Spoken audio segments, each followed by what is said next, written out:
इस वीडियो में हम बात करेंगे थर्मल रेजिस्टेंस के बारे में। देखो, जब किसी कंडक्टर में हीट का ट्रांसफ़र होता है तो उसके रास्ते में कुछ रुकावटें आती है जिसे हम रेजिस्टेंस बोलते हैं। अगर हीट का ट्रांसफ़र हो रहा है तो ये थर्मल रेजिस्टेंस कहते हैं इसको।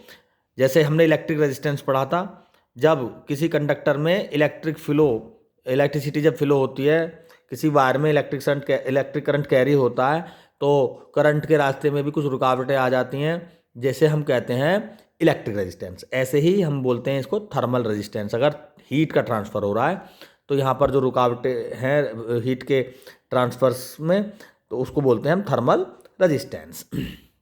देखो, इसको हम समझेंगे कुछ इलेक्ट्रिक रेजिस्टेंस के बेसिस पे ही, क्योंकि पिछली कक्षाओं में तुमने इलेक्ट्रिक रेजिस्टेंस को तो कई बार पढ़ा है कि इलेक्ट्रिक रेजिस्टेंस ओम्स लॉ पढ़ा था। साथ में इलेक्ट्रिक रेजिस्टेंस होता है V/I। ये क्या है? पोटेंशियल डिफरेंस PD, और ये है इलेक्ट्रिक करंट यानी rate of the flow of charge.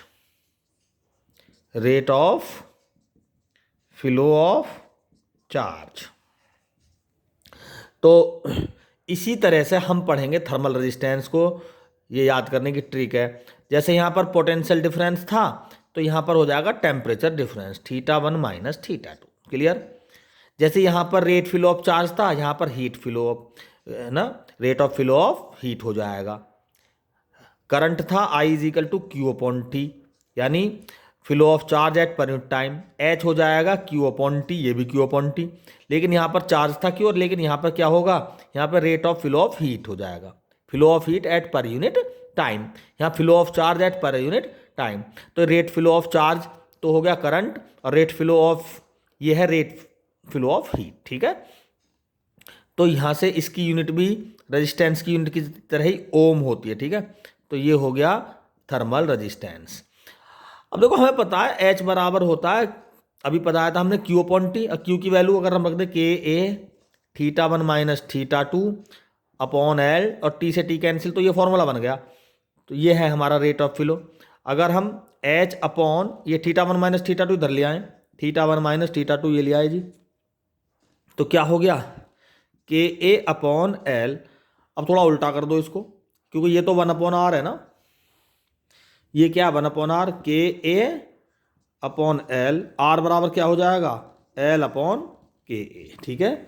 R बराबर क्या हो जाएगा? L/KA। यानी जो रेजिस्टेंस है थर्मल रेजिस्टेंस, वो इलेक्ट्रिक रेजिस्टेंस की तरह लेंथ में भी डायरेक्टली प्रोपोर्शनल होगा, एरिया के इनवर्सली प्रोपोर्शनल होगा।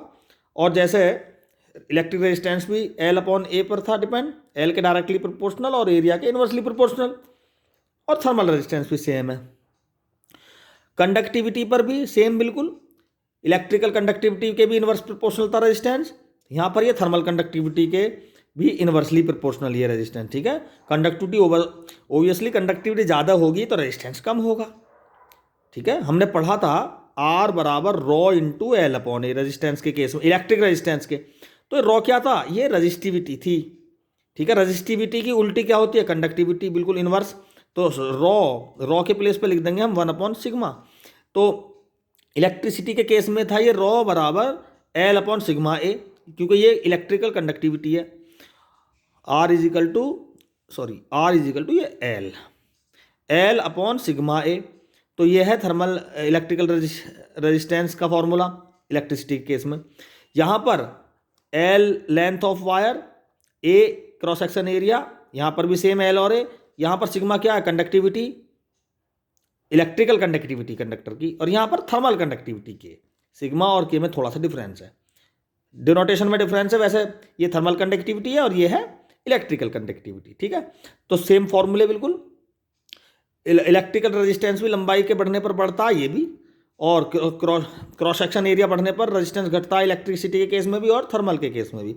तो हमें दोनों को ही कोरिलेट करके ये समझ के याद करना है। ठीक है? अगर हमें इस तरह से ट्रिक बनाकर फिजिक्स के टॉपिक क्लियर करते हैं तो हम भूलते नहीं हैं, और हमें सटीक जब हम आंसर लिखते हैं एग्जाम में तो फुल मार्क्स मिलते हैं। Thank you.